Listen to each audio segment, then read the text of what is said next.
Hello, welcome to Gwent. Let's have a talk about card advantage. And I got a 3-point plan that's gonna fix everything. But first, we must realize that card advantage is a cool mechanic, and it's, I believe, somewhat easy to fix something by making it more boring and pretty lame. So we don't want to go for that approach for sure. And while Gwent became a richer game overall, it did lose part of its charm. Some mechanics were taken out because they were deemed not fun or not viable, or perhaps they were difficult to balance, like the close beat the Spies.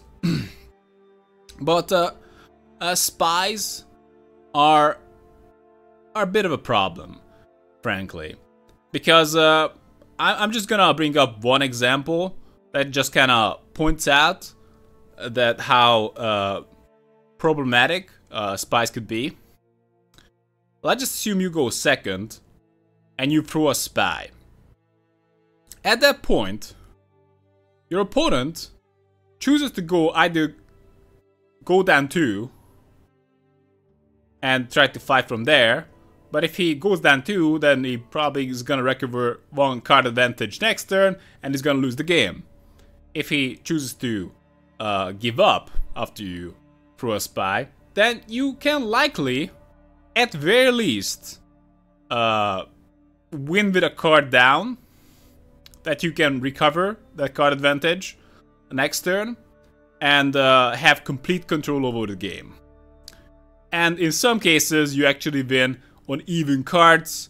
That is just completely lost cause for your opponent.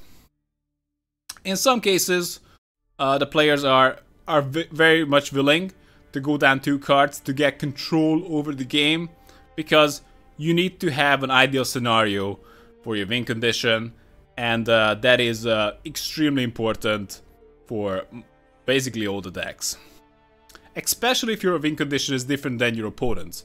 For example, if like 2 finisher decks duke it out, then it doesn't matter as much who's gonna go last and who has control of the game, because they kind of play the same way. But if it's, for example, a Herald who wants to go a lone game versus like a cracked Nova deck who wants to have the shortest round possible, then it's gonna be extremely important for the Herald to try to win round 1 no matter what. And I thought of many solutions to Spies. Of course, we can make the decks bloated, but I feel like the only way to not only fix them but also make them more fun, more exciting, is to have one additional condition, is that if you throw a spy and you are behind after you place that spy, you take an next turn. Simple as that. So you can throw in the spy, you can still use it as a throwaway in a round. That 13 point, you can probably recover that with the card you draw. But it would be more skillful to use. It wouldn't be, you can throw it in, but you would have to take another round. You can just follow it up with something, possibly even a Scorch if that is what you are hoping for. That would be a very good way to negate the spy if they keep the Scorch the way it is. But of course, in order to get that card advantage from it, just that you play this card and your opponent has to play a card of his own, you would need to play this. You need to play the spy from a position of power. So if you're ahead, so let's just go with a simple example. Let's just say you just slam Nova on the board. Bit of a ballsy move. That's your first thing you ever do. Then your opponent plays some dumb whatever. Then you throw the FRIGHTENER, and you played the FRIGHTENER when you were ahead. After playing the FRIGHTENER, you're still ahead, and you actually get the card advantage. So it would be more skillful to use. Wouldn't be as much of an auto-include as it is currently. And I believe this is the right way to go about it. I was also thinking about some alternative passing system. But in my opinion, the best way to fix stuff is by the simplest way possible. Of course, this can be objectively considered nerf, and it is. But it wouldn't change them too much. It would change the spies how you play them. So we wouldn't see the whole, you know, like round 2, you throw a spy, you throw a spy, and throw a spy, and you're like, wow, you're already like 60 points behind. Yes, you wouldn't be able to do that because you only get that. You can only bleed your opponent if you're actually in the lead after you play the spy. So that's the best I could come up with. And the thing is, no matter what you do with the spy, it's gonna be problematic. Because the example that you go second and throw a spy, it just kind of shows that it doesn't really matter how many spies you play. You only play one, your opponent doesn't answer it, it's already a very tricky situation. So, I think that's the best solution. Very elegant solution to not only make the spy less broken, but, well, not really broken, but like, yeah, less problematic, but also more fun. So, I think that would be cool. So, I really like those kind of fixes that not just makes the card boring, but makes it more fun. Like, that is the kind of nerf that I would love to see. And that kind of brings us to the second point.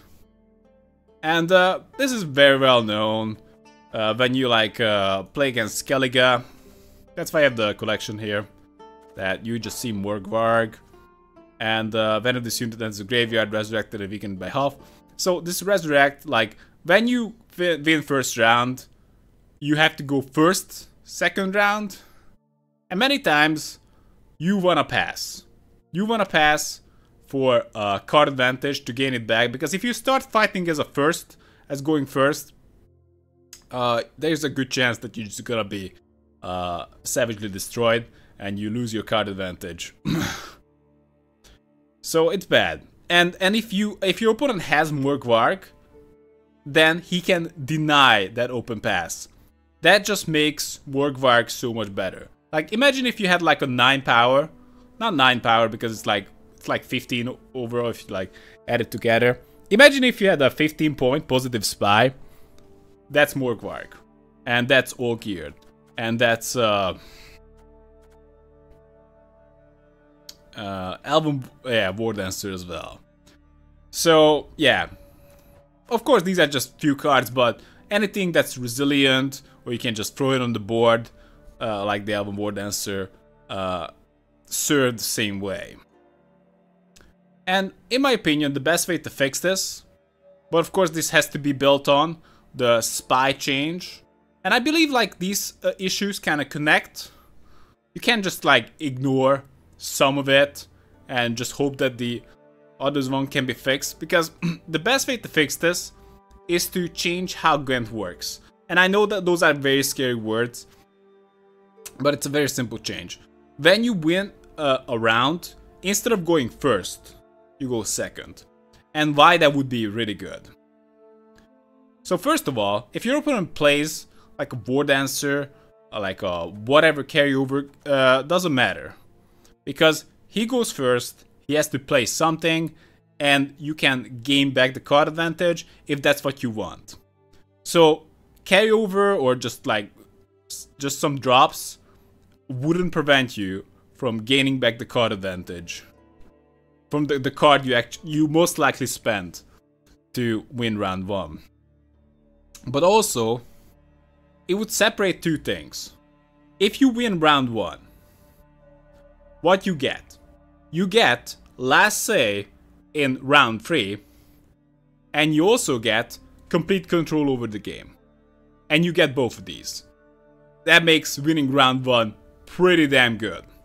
But with this change, whoever wins round 1 gets complete control over the game. He can just keep playing stuff round 2 to, so to speak, bleed cards out of the opponent. But after round 2, of course, the other player who initially lost the first round would win, and he would get the last say last round. So getting control of the game and the last say last round would be separated, and also there would be more of a reason to fight round 2. And I feel like the round 2 is just a really awkward round most of all. Either it's like a spy bleed or just really something you don't want to get into. Because if you win round 1 and you don't care too much about control, you only care about the last say, it's just an open pass every single time. And going second round 2 would a little bit change that. You would be more eager to stick around. And still, you can bleed your opponent. Again, you get really good control over the game. Winning round 1 is still very important, but whoever doesn't win round 1 still gets something out of it. So that's kind of how I feel like it. I very much like that change. I think it would make a lot of sense. And again, fix this carryover mess. Very simple change, because I don't believe like they can get away with like the change they did to Bromvid. I believe, yeah, this was a like okay change-ish, but he still jumps back. It's like, okay, but like, are you seriously gonna do this to everything? And I'm not suggesting this change purely based on the carryover and War Dancer actually giving you card advantage. I strongly believe that it is the right choice for the game. Once I a little bit thought about it, like, wow, what's the problem? Like, you go first, your opponent has something, it's an awkward situation, but what if you go second? And that actually fixes a lot of things. And that actually leaves only the coin flip as an issue. Again, the second point, that you go second if you win, only makes sense if the spies are not broken. Because if you can just throw in spies and your opponent must commit a card, you throw in spies and you're like ridiculously behind, but your opponent still has to play a card. Because keep in mind, just to be clear, like, you take an extra turn, that means that you play a card, you draw a card, but you must also play another card. So you don't technically getting a card advantage because you have to use up another card. Your opponent doesn't take a turn, you have to take an extra turn. So it's not ideal to play unless you're ahead. And I think that would encourage a little bit of a fun, I don't know, fun little play between the players. Anyway, so what about the coin flip? Of course, I just had to say that the whole, you gotta go second if you win. I think that kind of makes sense, but that's actually not mandatory just to fix the coin flip. I think the spy issue is kind of needs to be fixed for the coin flip to make sense. And the coin flip issue is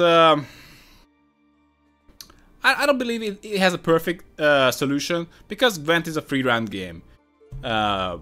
Some player has to go first twice, and going first is not what you want. So, like, what kind of compensation that player should have? And I heard of many solutions, but I still quite fond of the whole you get some extra points one, because that kind of makes sense.